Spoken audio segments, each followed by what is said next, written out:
What happens when two of the most outspoken personalities in media clash over the most controversial topics of our time?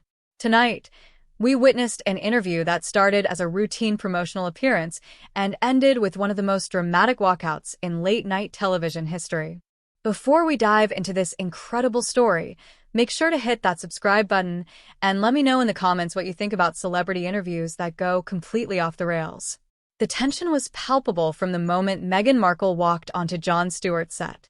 She had come to discuss her latest philanthropic venture, a new initiative focused on global education for young women. What should have been a straightforward conversation about empowerment and social change quickly transformed into something far more explosive. Stewart, known for his sharp wit and ability to cut through celebrity talking points, seemed determined to push beyond the carefully crafted media narrative. As Meghan settled into the guest chair, adjusting her elegant navy blazer, Stewart leaned forward with that familiar intensity that had made him a legend in political commentary. "So, Meghan, let's talk about authenticity," Stewart began, his voice carrying that distinctive blend of curiosity and skepticism. "Your foundation focuses on empowering young women to find their authentic voices. But I have to ask, in a world where public figures are constantly managing their image, what does authentic really mean anymore?" Meghan's smile remained perfectly composed, but there was a flicker in her eyes that suggested she sensed this wasn't going to be the softball interview she might have expected. "Well, Jon, I think authenticity starts with being honest about your experiences and using your platform responsibly. When young women see someone speaking their truth, regardless of the consequences, it gives them permission to do the same." "Speaking truth regardless of consequences," Stewart repeated, tapping his pen against his desk. "That's interesting phrasing.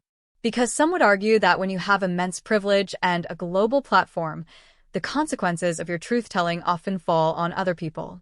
Your truth becomes their reality to deal with." The studio audience, initially warm and welcoming, grew noticeably quieter. Meghan's posture straightened slightly. "I'm not sure I follow what you're implying, Jon." "I'm not implying anything. I'm asking directly. When someone with your level of influence speaks out about institutional problems, particularly when those institutions employ thousands of people and represent centuries of tradition, don't you have a responsibility to consider the broader impact of your revelations?" Meghan's media training kicked in, but Stewart's question had clearly caught her off guard. "I think anyone who speaks out against injustice has a moral obligation to do so, regardless of how uncomfortable it makes others feel. Comfort and progress rarely coexist. But there's a difference between speaking out against injustice and speaking out against people, isn't there?" Stewart pressed. "When you make accusations about racism and neglect within specific institutions, you're not just challenging abstract concepts. You're challenging real people with real lives and real careers." The audience was completely silent now. Meghan's smile had faded, replaced by a look of controlled irritation. "Jon, I think you're mischaracterizing my intentions and my experiences. When someone shares their lived reality, particularly around issues of race and mental health, questioning their motivations or their right to speak is exactly the kind of silencing that perpetuates these problems." "I'm not questioning your right to speak," Stewart clarified, his voice steady. "I'm questioning the responsibility that comes with that right. There's a difference between sharing your experience and making accusations that can destroy reputations and livelihoods. Where's the line?" Meghan leaned back in her chair, her composed facade beginning to crack. "So, what you're suggesting is that victims of institutional racism and neglect should consider the feelings and careers of their oppressors before speaking out. That's exactly the kind of thinking that allows these systems to continue operating unchecked." "That's not what I'm suggesting at all," Stewart replied, matching her intensity. "What I'm suggesting is that when you have the power to shape global narratives, maybe there's a middle ground between silence and nuclear options. Maybe there are ways to create change that don't require burning everything down." The conversation was spiraling into territory that neither the producers nor Meghan's team had anticipated. Her publicist, visible in the wings, was making increasingly frantic gestures, but Stewart seemed oblivious to anything except the woman sitting across from him.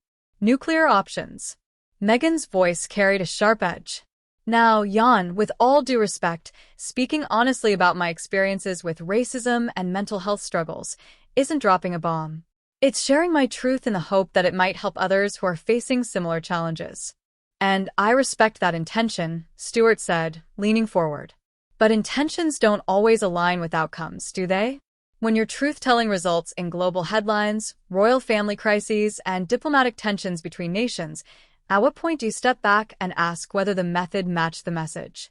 Meghan's eyes flashed dangerously at Stewart's question about methods and messages. The carefully maintained composure she was known for was beginning to unravel in real time. Are you seriously suggesting that I should have stayed silent about racism because it might cause diplomatic tensions? That I should have suffered in silence to protect the comfort of people who were perfectly willing to let me struggle? Stewart didn't back down. I'm suggesting that maybe there were other options between suffering and silence and taking your grievances to the most watched interview in television history. Maybe there were ways to address these issues that didn't require global humiliation of your family. My family? Meghan's voice rose noticeably. Jon, the family you're so concerned about protecting made no effort to protect me when I was facing racist attacks in the press every single day. They were more worried about their image than my well-being or my safety. And you know this how? Stewart asked pointedly. Because from the outside it looked like they were following protocols that have existed for decades. The royal family doesn't typically respond to media coverage, positive or negative. That's been their approach for generations. Meghan shifted in her seat, her frustration becoming more evident. So, their approach is more important than supporting a family member who's being torn apart by the media. Their precious protocols matter more than preventing someone from reaching a point where they're having suicidal thoughts. The studio was dead silent. Even the camera operators seemed frozen, sensing they were witnessing something unprecedented. Stewart's expression remained serious, but controlled. Mental health struggles are incredibly serious, and I'm not minimizing that at all. But help exists in many forms. Therapy, counseling, private family conversations, medical intervention. Was a global television interview really the therapeutic solution you needed? You're completely missing the point, Meghan said, her voice tight with emotion. This isn't about therapy. This is about using my platform to expose systemic problems that affect millions of people. Do you think I'm the only person of color who has faced these kinds of challenges within traditionally white institutions? Of course not, Stewart acknowledged. But you might be one of the few with the power to destroy those institutions entirely. And maybe that's the goal. I don't know. But if it is, own it. Don't wrap institutional destruction in the language of personal healing and social justice. Meghan's composure cracked further. Destroy institutions. Jon, I was trying to modernize them to make them more inclusive and relevant.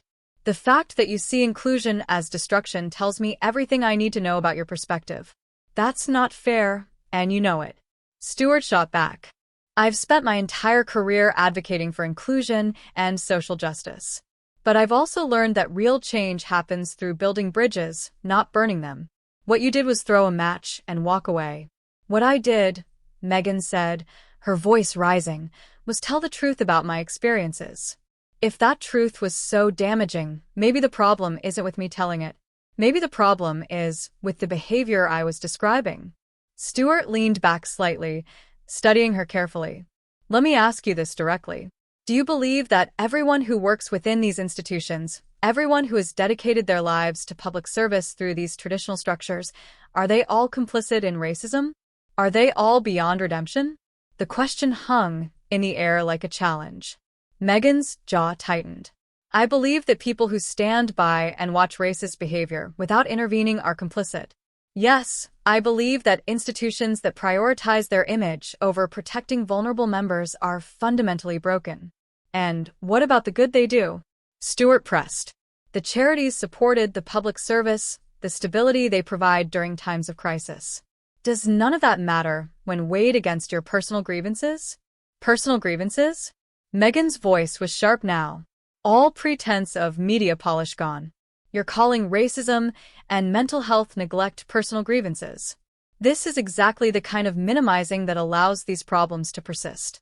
I'm not minimizing racism or mental health issues, Stewart clarified firmly. I'm questioning whether your particular situation was handled as badly as you've portrayed, and whether the nuclear response was proportional to the actual offense. Meghan stood up abruptly, her chair rolling backward. I cannot believe what I'm hearing. You invited me here to discuss empowering young women, and instead you're interrogating me about whether I had the right to speak out against mistreatment. This is incredible. Stewart remained seated, his voice calm but insistent. I invited you here because I thought we could have an honest conversation about using privilege responsibly, about the difference between advocacy and revenge, about building sustainable change instead of spectacular destruction. Revenge. Meghan's voice was incredulous. You think exposing racism is revenge? You think sharing my mental health struggles was some kind of calculated attack? This conversation is over, Jon.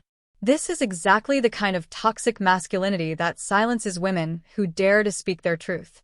The studio buzzed with nervous energy. Production assistants were frantically signaling to each other, unsure whether to continue filming or cut to commercial. Stewart's face showed a mix of frustration and disappointment. Stewart looked up at Meghan, who was now standing with her hands clenched at her sides, her entire body radiating anger and indignation. The transformation from composed royal figure to furious woman was complete, and the cameras captured every moment of it. Toxic masculinity, he repeated slowly. Meghan, I'm asking you the same questions I'd ask any public figure who has wielded their influence to reshape global narratives. Gender has nothing to do with accountability. Accountability? Meghan's laugh was bitter and sharp. You want to talk about accountability? Where was the accountability for the palace staff who leaked private conversations to the press? Where was the accountability for the family members who refused to correct false stories about me? Where was the accountability for a system that protected everyone except the person who actually needed protection? I don't know the answers to those questions, Stewart admitted. And neither does anyone else watching this, because we only have your version of events. That's exactly my point. When someone has the power to control the narrative as completely as you did, when they can make accusations without providing evidence or allowing for rebuttal, accountability becomes impossible. Meghan's publicist was now frantically trying to get her attention from the wings, but she was too focused on Stewart to notice my version of events. Jon, I lived those events. I experienced that racism. I felt that isolation. I had those suicidal thoughts. Those aren't narratives or versions. Those are facts. Your experiences are absolutely facts, Stewart said, rising from his chair to match her energy. Your feelings are valid. Your pain is real. But the conclusions you drew from those experiences, the blame you assigned, the institutions you tried to destroy, those are interpretations. And interpretations can be wrong, even when the underlying experiences are genuine. So, now you're a psychologist? Meghan shot back. You're going to analyze my mental state and tell me I misunderstood my own experiences. This is unbelievable. You have no idea what it's like to be a woman of color in a predominantly white institution, facing criticism and racism every single day while being told to smile and stay silent. Stewart's frustration finally showed. You're right. I don't know what that specific experience is like, but I do know what it's like to challenge powerful institutions. I've spent decades doing it, and I've learned that if you want lasting change, you build coalitions. You work within systems. You create sustainable pressure. You don't detonate everything and hope something better emerges from the rubble. Build coalitions. Meghan's voice dripped with sarcasm. With people who think I should have stayed quiet about racism, with institutions that prioritize tradition over human dignity. Some systems don't deserve to be preserved, Jon. Some systems need to be completely dismantled and replaced with what? Stewart demanded. What's your alternative? What comes after you've destroyed centuries of tradition and left millions of people without the institutions they depend on? Or did you not think that far ahead? The question hit like a physical blow. Meghan's face flushed with anger and something that looked like embarrassment. I don't have to have all the answers to know that a system is broken. I don't have to design the replacement to point out the flaws in what exists. Yes, you do, Stewart said firmly. When you have the power to influence global opinion, when you can reshape international relationships with a single interview, Yes, you absolutely have the responsibility to think beyond destruction. You have the obligation to consider what comes next. Meghan took a step towards Stewart, her voice rising to nearly a shout. So, according to you, victims of institutional racism should not only endure that racism silently, but they should also design better institutions before they're allowed to speak out. That's the most privileged out-of-ouch thing I've ever heard. That's not what I said, Stewart replied, his own voice getting louder. What I said is that people with extraordinary privilege and platform have extraordinary responsibility. You're not just any victim, Meghan. You're someone with the power to reshape global conversations. That power comes with obligations. The obligation to protect the feelings of racists. Meghan was practically yelling now. The obligation to preserve institutions that harm people like me. The obligation to sacrifice my mental health and my truth for the comfort of people who never cared about my well-being in the first place. The obligation to use your power wisely. Stewart shot back. The obligation to consider collateral damage. The obligation to think about the millions of people who depend on the stability you're so eager to destroy. The obligation to remember that your truth isn't the only truth that matters. That was the breaking point. Meghan's face went white with rage, and she grabbed her purse from beside the chair. My truth isn't the only truth that matters. Did you really just say that? After everything we've discussed about racism and mental health and institutional neglect, you're telling me my truth doesn't matter. I'm telling you it's not the only thing that matters, Stewart clarified. But Meghan was already moving toward the edge of the set. This interview is over, she declared loudly enough for the entire studio to hear. I came here to discuss empowering young women, and instead I've been subjected to victim blaming and racism apology, disguised as intellectual discourse. This is exactly why people don't speak out. This is exactly the kind of response that keeps broken systems in place. Stewart remained standing behind his desk, watching as she stormed toward the exit.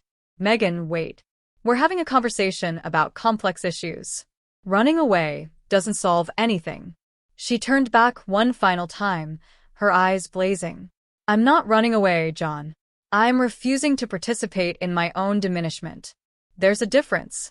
And maybe when you figure that out, you'll understand why institutions that can't evolve deserve to crumble. With that, she was gone, her heels clicking sharply against the studio floor as she disappeared behind the cameras. The audience sat in stunned silence, unsure whether to applaud, boo, or simply process what they had just witnessed. Stewart stood alone at his desk, looking out at the sea of confused faces. After a long moment, he sat back down and faced the camera directly. Well, he said quietly, that's exactly what I was talking about. When dialogue becomes impossible, when questions become attacks, when accountability becomes victimization, we all lose. We'll be right back after this break. The cameras cut away, but the tension in the studio remained thick and uncomfortable. What had started as a routine celebrity interview had become something far more significant, a microcosm of the broader cultural battles playing out across society. In the end, no minds were changed, no understanding was reached, and no bridges were built. Just two people, each convinced of their own righteousness, talking past each other until communication became impossible. So, what do you think? Was Stewart right to challenge Meghan's narrative so aggressively? Or was this exactly the kind of interrogation that silences important voices? Let me know in the comments below.